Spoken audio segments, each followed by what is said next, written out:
به نام خداوند بخشنده مهربان. یا رب گفتی که تو را عذاب خواهم فرمود، من در عجبم یا رب در کجا خواهد بود؟ آنجا که تو هستی عذابی نبود، آنجا که تو نیستی کجا خواهد بود؟ امروز این شعر را برای وحید احمدآبادی پسر بزرگم خوندم و فکر کرد از کشور گریخت و فرار کرد. چرا که من اسمشو فرار میذارم؟ این را بداند اگر دستم به او برسد، قطعاً مجازاتش خواهم کرد. چرا که دین ما دین اسلام است. دین ما، مکتب ما به ما اجازه نمیدهد که فرزندانمان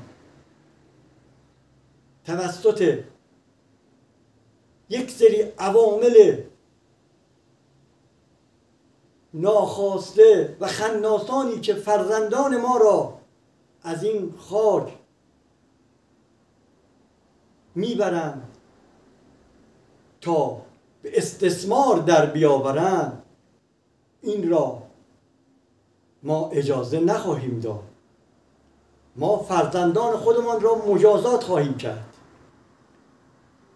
این را بداند اگر تمام دنیا هم با او باشد، اما ما اجازه نخواهیم داد فرزندان این آب خاک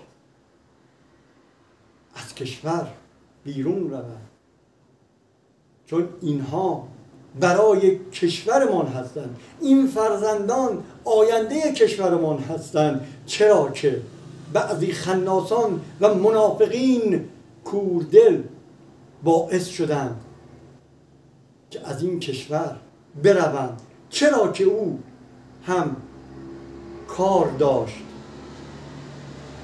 هم منزل داشت. جوانی که منزل داشت، جوانی که بیمه داشت، هیچ مشکلی نداشت. چه شد که رفت؟ این را پیام مرا هر کس که میبیند به او برساند. قطعا به مجازاتش، به مجازات انقلابی خواهم رساند.